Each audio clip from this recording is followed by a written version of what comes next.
Alô, amigos, estamos começando mais um programa .net com imagens do Roberto Aguiar, da Vídeo Ágape. Está aí na tela. Roberto Aguiar faz a edição, faz a filmagem, ajeita tudo, fica tudo perfeito, às mil maravilhas para o programa .net. Estamos visitando o escritório, um dos escritórios da Auxílio Prev, onde vamos conversar com a doutora Luciana Pereira da Costa. Tudo bem, doutora? Tudo bem, Ricardo Orlandi. Bom, vamos lá, já começando tantos temas para tratar da área de previdência, da área jurídica que envolve o trabalhador, o aposentado, o pensionista. Vou começar com o primeiro. O governo está dando uma grande notícia para aqueles que receberam auxílio-doença, né? Que parece que vão receber alguns atrasados aí, mas a coisa, como se diz na gíria, deram o gato comeu parte da coisa, né? Quando a esmola vem demais, tem que desconfiar, né? Foi noticiado agora, então, que o governo vai acertar o acordo, depois de várias vezes perdendo na justiça, os benefícios por incapacidade e as pensões decorrentes dos benefícios por incapacidade, também tem erro nelas, vão pagar o que eles estão devendo. Qual é o erro que aconteceu? Esses benefícios têm que ser calculados com base na média das 80% maiores contribuições e descartando as 20% mais baixas, essa média daí vai ser o cálculo da renda inicial dessa pessoa. O INSS errou, incluindo no cálculo todas as contribuições. Então, quando tu inclui as mais baixas, tu puxa a média para baixo, tu paga um valor menor de benefício para todo mundo. Isso aconteceu de 99 até 2009. Esse período todo, quem esteve em benefício por doença ou recebe uma pensão que decorre de um benefício por doença concedido nesse período, teve erro. Todos tiveram. É a revisão do artigo 29, inciso 2º. O governo veio agora, então, com a proposta de pagamento para essas pessoas, para revisar, primeiro, benefícios ativos. Então, quem teve em benefício já terminou, não está incluído. Benefícios ativos estão se referindo ali ao último benefício, quem está fora, os benefícios que estão fora. Aquelas pessoas que estão em auxílio-doença, daí corta o benefício, volta para o benefício, corta o benefício. Tem vários NBs, como chamam, números de benefício. Os primeiros não vão estar, só o último vai ser revisado. E o efeito cascata é lógico nisso. Cada vez que tu faz o cálculo, se tu faz com a média de 100%, o próximo cálculo vai estar menor. E assim sucessivamente. Então, se for revisar um caso desse, tem que revisar todos, que não vai acontecer. O pagamento desses atrasados. Estão propondo pagar uma parcela anual até 2022, ou seja, mais suaves prestações, impossível, né? O tipo de proposta que eles estão fazendo não é vantajosa, então, para todos os segurados. O tipo de proposta que eles estão fazendo é uma proposta irrisória, né? Só depois de perder tanto na justiça. Então, o meu conselho como advogada é que igual procurem um profissional, igual entrem com processo na justiça. Por quê? Para cobrar tudo de uma vez só, para verificar o seguinte: se o benefício tem benefícios anteriores, todos têm que ser revisados, não só o último. Para verificar também o tipo de cálculo que eles estão fazendo, né? Tem outras coisas que podem estar erradas nos benefícios que a gente pode ver junto. Uma questão muito importante que eu estava deixando de observar é a questão da prescrição. Nesse tipo de revisão, não é só 5 anos para trás, é desde 2009 para frente que eles têm que pagar. Tem um decreto, aliás, depois eu vou confirmar o número do decreto, mas tem um decreto que o próprio INSS reconhece o erro e dali para frente eles têm que pagar os atrasados. Então, pelo acordo é só os 5 anos, mas pelo decreto tem que ser observado, então tem direito a cobrar mais e a justiça está mandando pagar.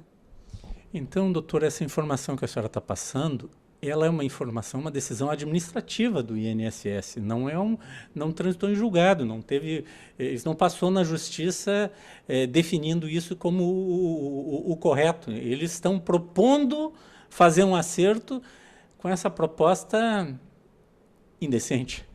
Na verdade, o que acontece eles fizeram essa proposta para evitar que as pessoas entrem na justiça. O que aconteceu também antigamente em outras revisões, cito aquela do IRSM em 94, né, que foi a mudança de moeda. Ali também o INSS foi condenado, teve que pagar um monte de dinheiro para muitos aposentados. E ali também eles fizeram proposta de acordo. E a proposta de acordo era parecida, assim, nas vantagens para o segurado com essa de agora. Ou seja, para eles é melhor fazer esse tipo de proposta que paga perder de vista, que não paga tudo que a pessoa tem direito e evita que a pessoa entre na justiça, porque eles terminam fazendo com que a pessoa se obrigue a não entrar com processo judicial porque optou pelo acordo extrajudicial deles, né? Bom, e uma conta por alto, vamos dizer que teoricamente o custo, os honorários de dos advogados, as custas judiciais serão todas pagas pelo INSS se você entrar na justiça. Essa é a realidade, né? Porque eles perdendo, eles têm que pagar tudo. Então, além de... Eles estão tentando bloquear que as pessoas... não entra que não vale a pena. Não, mas vale a pena. Claro que vale a pena. Sempre vale a pena e sempre... É aquela coisa, que a gente é especializado numa área e trabalha só naquilo e termina aprendendo a ver além do que está sendo colocado assim superficialmente. Então, por isso procurar o profissional, porque nessa parte de cálculos, se estão oferecendo para ti alguma coisa assim, estou te devendo tanto, vou te pagar, dá uma olhadinha se é só isso mesmo, né?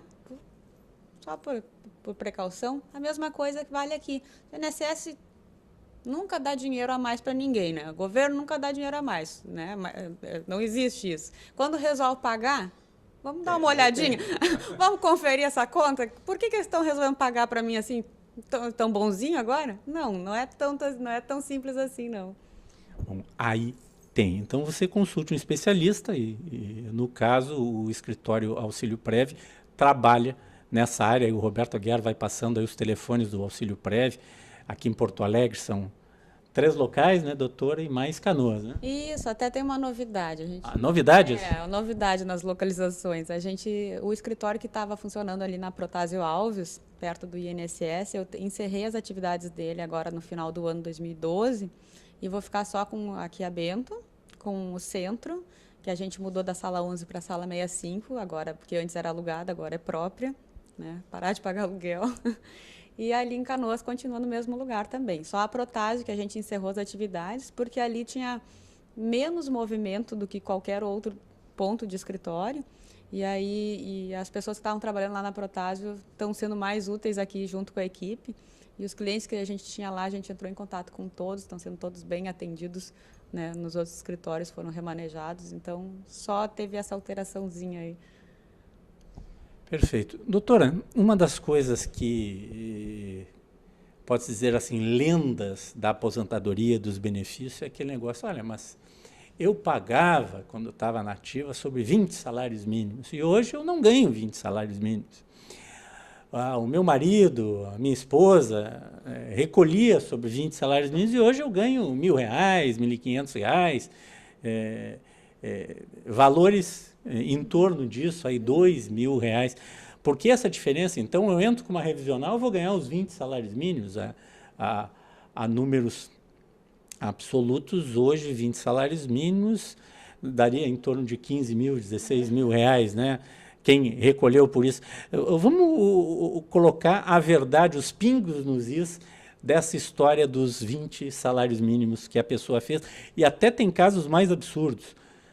A pessoa podia ter 2 atividades e recolhia nas 2 atividades sobre 20, né? Aí pagava para se aposentar umas 3 vezes, né? Mas, enfim, o que acontece é o seguinte, sempre que a gente pensar em benefício, em aposentadoria, e a gente tem essa ideia de vincular com o salário mínimo. Na verdade, como a gente estava mesmo conversando antes, o salário mínimo, ele, naquela época dos 20 salários mínimos, ele não tinha esse poder aquisitivo de hoje, né? Ele não chegava a $100, era sempre a briga das centrais trabalhistas, centrais sindicais, dizia que o salário mínimo no Brasil tem que chegar a $100. Era uma briga de anos. Hoje nós estamos aí com o salário mínimo beirando os $400. Então isso já muda bastante aquela lógica de raciocínio tão simples assim de 20 salários, hoje não ser 20 salários, nem perto disso. Segunda coisa, O índice que o INSS vai observar para esses cálculos não segue mais a lógica do salário mínimo, isso desde a Constituição. Então, cada ano que quem recebe mais que o mínimo vai ver sua atualização, ele vai perceber que está ganhando menos da metade do reajuste que o mínimo está tendo. Então, a cada ano vai tendo uma defasagem, com certeza. Em relação ao salário mínimo. Em relação ao salário mínimo. Então, se a gente pensar nesses termos, sempre a gente vai ficar muito triste, né? Muito decepcionado com tudo. Mas também não é só tristezas, né? A gente sempre tem que repensar as coisas. Uma solução que é possível, só que tem que analisar cada caso, é a questão da ação do melhor benefício, a revisão do melhor benefício, que é o seguinte: as pessoas que estão com benefício já há muito tempo, ou de agora, enfim, têm uma alternativa que é calcular. Hoje, principalmente em questão de fator previdenciário, eu me aposento hoje, mas se eu tivesse me aposentado antes, ou numa lei anterior, ou numa regra diferente de cálculo, que eu já tinha até direito adquirido, mas nem fiz cálculos, porque eu fui direto nessa de agora e me deram e eu segui recebendo. Refazer essas contas para ver se na lei anterior teu benefício não ficava com salário melhor, porque hoje, por exemplo, eu faço cálculo com a média de julho de 94 até o mês anterior à concessão. Antes eu fazia o cálculo com a média dos 3 últimos anos. Dependendo do caso, da situação de vida dessa pessoa, naquela época lá, ela tinha salários bem melhores do que depois que foi baixando, perdeu o emprego, trocou de emprego. Então, fazendo os cálculos, a gente às vezes descobre que se eu pedir para retroagir a data do início desse benefício, ele ganharia mais hoje. A questão do fator previdenciário também, com o cálculo do fator previdenciário muda a cada ano. E se o fator previdenciário tiver uma tabela de expectativa de vida melhor no ano anterior e pior neste ano, isso altera a minha renda também de aposentadoria. Né? Então, quando a gente pensar em cálculo de benefício, eu saí um pouco dessa lógica de salário mínimo, que não tem futuro discutir sobre isso em revisão de benefício, e ir um pouco mais para uma outra lógica de ver o benefício e o cálculo e o melhor direito possível para aquele caso concreto, porque isso sim eu tenho direito a cobrar do INSS. O INSS tem o dever de me dar o melhor cálculo e o melhor benefício possível, dentro dos meus direitos. Né? E o fato, a realidade é que o INSS não se comporta desta maneira. Mas nós vamos a um rápido intervalo e já voltamos conversando sobre este assunto e do que fazer em relação a esse comportamento, no mínimo ambíguo, do INSS para uns e outros diferentes na legislação brasileira. Esse é o ponto.net.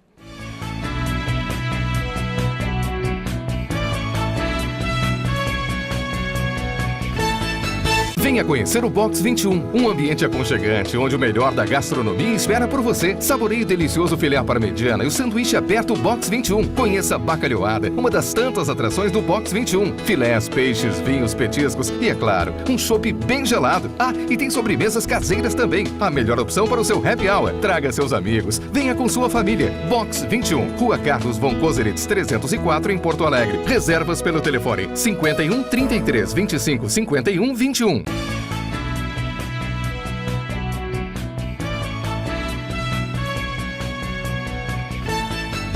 Mas, doutora, nós estávamos falando da irrealidade, aquela do salário mínimo, de fazer a conta assim. Então, a pessoa faz uma revisão, tem outra lenda. Ah, eu fiz uma revisão há 5 anos atrás, daí o salário mínimo foi crescendo mais do que... Nós temos aí, nitidamente, o aumento do salário mínimo ano a ano tem sido maior que a média do aumento concedido aos trabalhadores. E, aliás, existem trabalhadores, principalmente na área federal. Não vou falar dos trabalhadores aqui do Estado e das promessas para o magistério, por exemplo, vou falar dos federais. Tem gente que há 4 anos não tem aumento, nenhum. Né? Não tem aumento nenhum, não tem a correção. Né? Eu acho que o termo correto deveria ser a correção salarial, porque o aumento é a diferença entre a inflação e a correção. Né?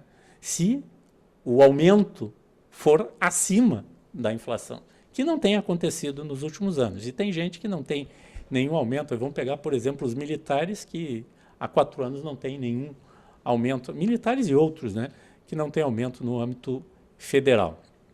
Doutora, essa lenda, então, já fiz a minha revisão há 5 anos, há 6 anos, o salário mínimo aumentou mais que o meu benefício, vou pedir uma outra revisão.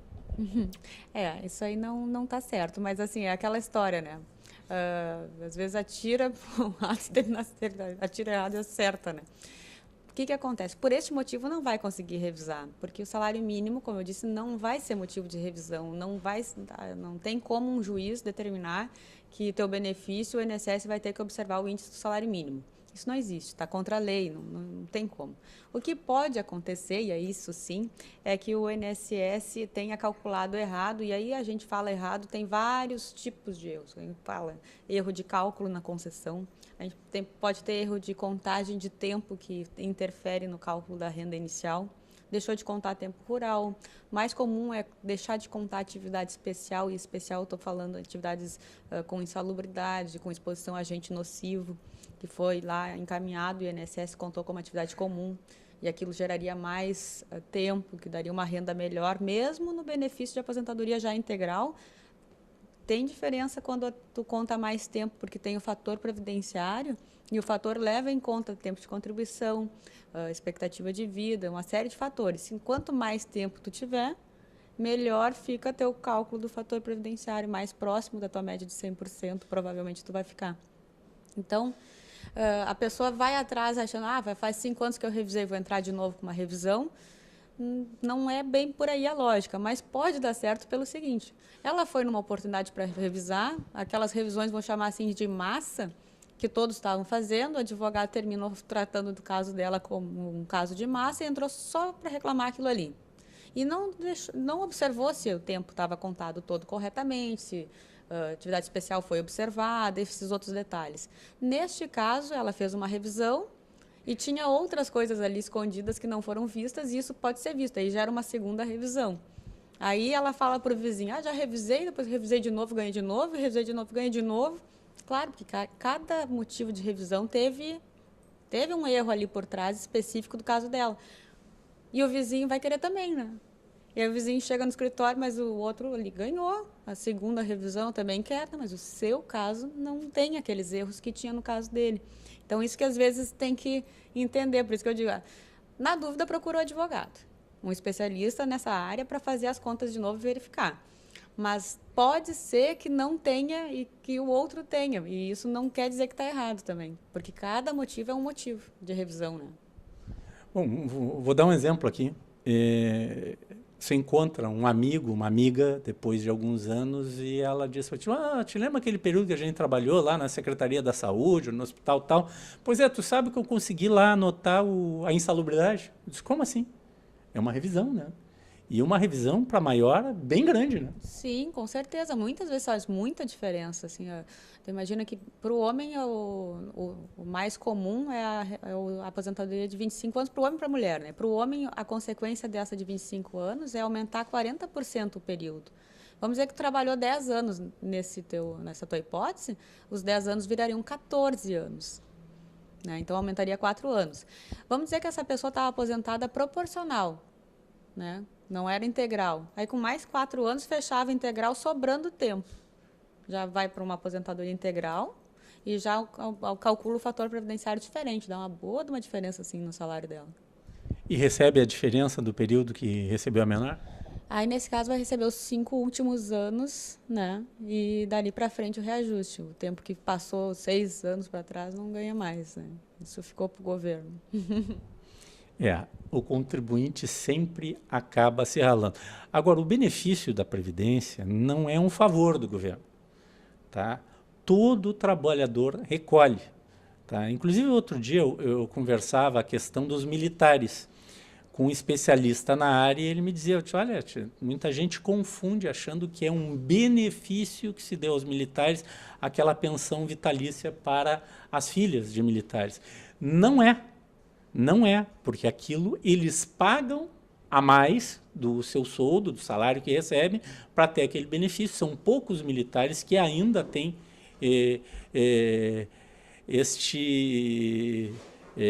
esse tipo de benefícios, pode-se dizer assim, para as filhas. Né? Mas eles pagaram por isso. E tantos outros benefícios que são pagos são descontados os trabalhadores e o governo não retorna, principalmente na área pública. Eles descontam e depois não retornam o total. E o mais importante, doutora, que eu chamo a atenção é que está mudando a legislação agora, né, para os novos, aqueles que ingressarem no Serviço Público Federal, eles vão ter que ter uma previdência complementar, né, porque não paga mais. A senhora não paga mais aquele... Se ele receber R$10.000 na ativa, ele não vai receber mais R$10.000. Ele vai ficar no teto do INSS, que é em torno de R$4.000, um pouco mais, e os outros 6, se ele quiser receber, ok, previdência complementar. É isso, né, doutora? É isso mesmo. A partir da emenda 41 de 2003, essa é a regra, né? E aí, nesse caso, servidores públicos, a gente tem regras de transição, né? E regras de transição impondo... tempo de carreira, tempo em serviço público, tempo no cargo, e cada caso, conforme a data que entra, vai diferenciando, né? Aqui, só para citar um exemplo prático, aqui um caso concreto que surgiu, e eu achei interessante, uma funcionária do município de Porto Alegre fecharia agora, ela tem vai fechar os 30 anos de serviço, 20 anos no serviço público. Ela já tem mais de 10 anos no município e agora vai fazer quase 5 anos, né? Está perto de fechar os 5 anos no cargo de professora. Então, pela lógica, em final do ano, agora ela fecharia todos os requisitos e se aposentaria com paridade com os vencimentos integrais, paridade com os ativos, né? Esse que é o ponto importante e essa é toda a discussão das regrinhas de transição e que dá toda a confusão lá. O que o município respondeu para ela quando ela perguntou da previsão de aposentadoria? Que não, que ela teria que, nesse cargo, que ela está quase fechando 5 anos agora, que ela teria que ter 10 anos neste cargo e que aquele resto todo ia contar só para serviço público, os 20 anos do serviço público são necessários. Qual é o ponto que está aqui por trás? Eu fui dar uma pesquisada. O argumento deles é que tem esses 10 anos no município, que até 2011 eles estavam contando e daria para ela aposentar agora, eles pararam de considerar assim porque o município não tem plano de carreira e que os 10 anos no serviço público no município teria que ser com plano de carreira. Então, o absurdo disso é o seguinte, o município não tem plano de carreira, né, só tem cargos e exige, para cumprir aquele requisito de 10 anos no município, que seja só no cargo. E ele mesmo não faz o plano de carreira, porque dessa forma, uma pessoa que estaria se aposentando agora em 2013, com todos os requisitos cumpridos, se ele tivesse se organizado e feito o plano de carreira a tempo, vai se aposentar lá em 2018. Mais 5 anos além do normal. Então, essas questões do serviço público, depois a gente poderia até abordar com mais calma, são bem intrincadas e a questão também da interpretação do que é carreira, do que é cargo, dos termos que estão ali, e como a jurisprudência tem se movimentado e como as instruções internas e orientações normativas que eles têm observado têm ferido a Constituição, têm ferido direitos fundamentais desses servidores. As mudanças começaram a tirar os benefícios da integralidade da aposentadoria do funcionalismo público em todo o país a partir de 2003, né? Várias regras de transição, e é isso que muita gente desconhece, que já está valendo desde 2003. E tem gente que agora está ingressando no serviço público e que já não tem 100%. Uma coisa é quem já estava no serviço público, que desde 2003 já começou a cortar um pedacinho. Agora, a partir desse ano, né, que já começou, o pessoal que ingressa no serviço público não tem 100%, é isso? Não tem, já tem que observar o teto do INSS e o que quiser contribuir além disso tem que pagar complementar e ficou bem pesada essa contribuição previdenciária agora para essas pessoas. Muda muito o cálculo, aquele que tu recebe, porque hoje é descontado um valor, em média, 8% do trabalhador, né? Mais ou menos isso aí, depende do valor, em torno de 8%, só que agora bate num teto. Isso, agora a pessoa tem um padrão, tem um cargo aí, recebe em torno de até o teto máximo, que está em 20 mil, 20 e poucos mil. 24 mil, né? 24 mil. E aí Só fica recolhe limitado 4 ao mil. teto. Daí quando vai se aposentar, se não fez a complementar, vai ganhar os 4 mil, o teto do INSS. Como é que vai ser essa aposentadoria? Né? Na verdade, essa pessoa às vezes entra com aquela ideia de que o serviço público, uma das vantagens, além da estabilidade, era a aposentadoria, né? Que era garantida. Agora a aposentadoria já não é mais vantagem, porque fica igual à regra do INSS. Média das contribuições, tudo como é a regra do INSS. E o que fazer? Sempre que você tiver uma dúvida nessa área jurídica, procure um advogado, escritório de advocacia especializado na área que você está procurando.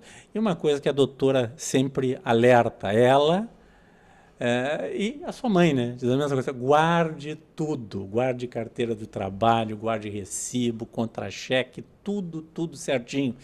E em algum momento você vai precisar, um desses documentos que você guardou pode valer muito dinheiro, né, doutora? Com certeza, é muito melhor ter guardado e depois até nem precisar usar, se for o caso, do que a pessoa não ter guardado e precisar usar e não ter mais. Aí é terrível, né? Tá certo. Obrigado, doutora Luciana Pereira da Costa. Encerramos mais esse programa.net tratando esse tema que bate em todos nós. Se não é hoje, é amanhã, porque todos nós, em algum momento, vamos procurar os benefícios do INSS, do governo, daquilo que a gente recolheu. E alguns outros que têm condições terão ainda a previdência complementar, a previdência privada, que vai lhe complementar. Isso é outro tema que a gente pode tratar outro dia, da segurança do que escolher e como escolher um bom plano de previdência privada, porque na hora de que você vai precisar recolher esse dinheiro, o dinheiro pode ter, sumiu, como foi no passado, quando o governo encampou, né, estatizou todos os sistemas de previdência aqui no Brasil. Este é o ponto.net.